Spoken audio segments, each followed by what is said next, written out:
Alrighty guys, let's talk about this engine one more time, okay? Now I just got word there is no core charge, so y'all know where this going. In my truck. Yes, in my real truck. I took some of this stuff off because I want to take the head off.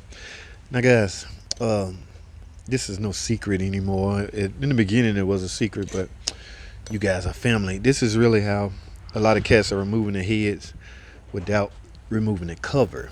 Okay, and for the record, you can do that on both sides. Now, I caution doing it this way. I'm just letting you know you can. All right, I will not make a video showing how to do this side. I do, however, have one doing this side. Okay, in fact, yeah, I'll link it right there. But you're pretty much just removing this guide bolt off of the head. That's the only thing holding the head to the case. All right, so once that is loose right now, so now if all your head bolts off, you can just simply, yeah, take it off and do what you need to do. And in the beginning, everybody was scared of letting this fall in fear of the timing coming off, but it's not gonna come off the crank. All right, we verified that in school when I first went and we built this engine, or we tore it apart to explain it. Yeah, it's not gonna go nowhere. But a lot of guys use a jumper, a bungee cord to hold it up because they're scared. Just mark them. Just mark the marks. All right. If you don't move the engine, the top dead center will not be moved. All right. But I want to talk about this. Yes, it is the piston is damaged and it bent the rod. Now, he didn't go as far as I went on my engine.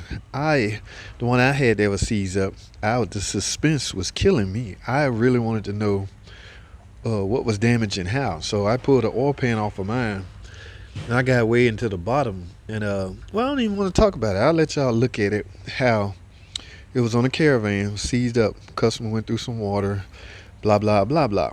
All right, insurance company, yes, guys, these tend to get covered by customers, and how I don't know, but the insurance company covered them. It doesn't matter to us because it's still the same pay as far as CP. But yeah, I'm gonna let y'all see what I found. Mine was a Caravan. This was a Challenger. I pulled the engine out. I even let that part of the clip show. I pulled the engine out, set it on the table, removed the oil pan, and I'll let you see how much damage. Look at this. That can cause. Look at it. That's just liquid. That I've seen water ruin homes, gutters being overfull, and it's just ruin homes, ruin engines. Water is a dangerous substance. It's dangerous. Be careful of water. It has its ups, it has its good, and it has its bad. Okay, but yeah, I'm gonna shut up and let the rest of this video play, guys, so y'all can see my outcome of my engine. I tore mine apart. He's like, forget this, put it back there, JT, take it, do what you want. All right, that's that. So guys, enjoy the rest of the video. All right, thanks for watching.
Wow, welcome y'all. First of all, wow, look at this, guys. This engine is still here. Y'all remember the engine that I replaced in the Caravan? The one that seized up. I put a link right here. Actually, that's a 5-part video series that I did. It was seized up, and I ended up replacing them Hydrolocked, just locked up. Okay, well, the engine is still here. They told me they was coming to get it as a core, but it's still here. When did I do that? I did that job like a month ago. All right, so look, it's gonna sit here so long, people gonna start stealing parts off of it. Okay, somebody obviously needs the phasers off of it, so they likely took some phasers off their engine and set right here and used the phasers that was on this engine. Now, I had no problem with that. This ain't my car, this ain't my engine, but I wanted to show you guys the timing setup. In fact, I still can do that, so I'm gonna eventually end up pulling the cover off. But the main thing I wanted to find out, guys, was why did it seize up? Now, we know why it seized up, okay? We know you can't compress water, so some way, somehow, water got into the intake and down into the cylinders. Okay, in fact, you can see the rust on the piston. Okay, now all the water has evaporated, but I wanted to know, you remember I turned the crank and it stopped a quarter of a ways, insinuating like a rod maybe bent and it's catching up on something.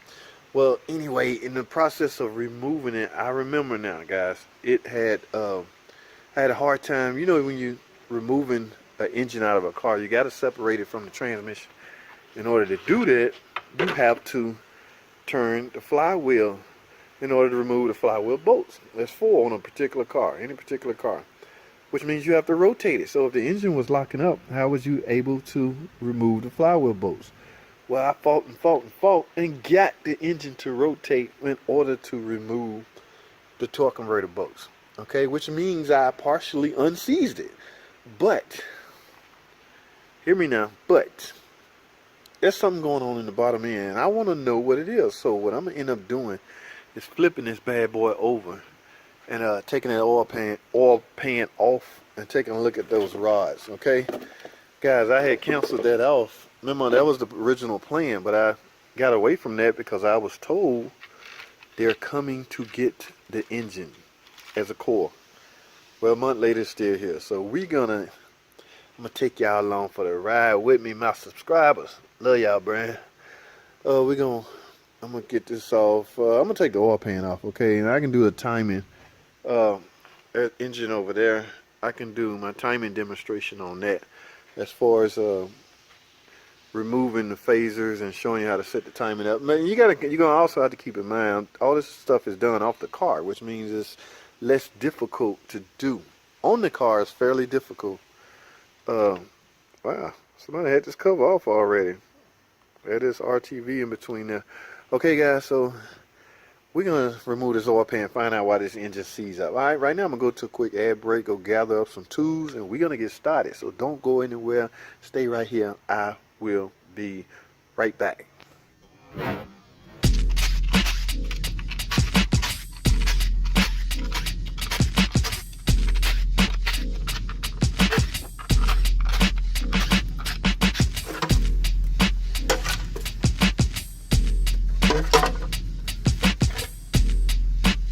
Alright guys, y'all see that? So something did come apart, but I want to go a step farther. I want to know exactly what came apart. Okay, this does not satisfy me. I want to know what came apart. So we're going to have to take the other half of the oil pan off. That's the only way we're going to find out, guys. Wow, this is what water can do. You cannot compress water. Look at this. This looks like pieces of a God, I don't know what that is, but I'm gonna find out. I want to find out. Alright guys, let me go to a quick ad break. Stay tuned, don't go anywhere. I will be right back.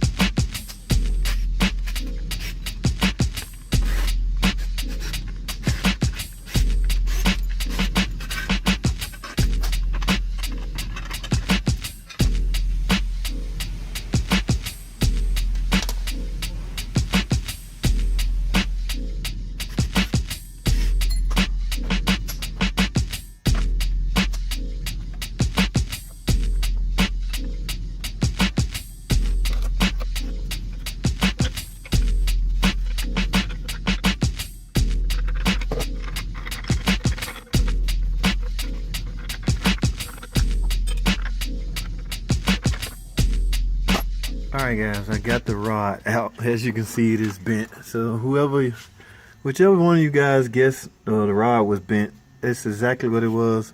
I think when it was bent, as you rotate it, it would get lodged into the piston and just would not. That's what was making the engine seize. So the engine will rotate now. It basically would turn over, but it doesn't matter. The engine is internal damage. I don't know if anybody ever reconditioned an engine after one has seized up, but I'm sure that's not the only. So I wouldn't, in other words, I wouldn't take a chance. Okay, so this engine is pretty much toast, but you can see the piston lodged in there. You can see the bent rod. This was what was stopping it from rotating. Okay, the bearings don't look that bad. So that's about it, guys. For those of you that was interested as to why it was seized up, so we pretty much know what caused it to seize up, and now we can pretty much see why it was seized up. The power of water, y'all. You cannot compress water. That's some strong liquid. Could you imagine this piston going up? Could you imagine the cylinders being full of water and the piston going up, trying to compress that like it do air fuel mixture? Oh, this is what will happen, guys. So that's all I have, man. Thanks for watching.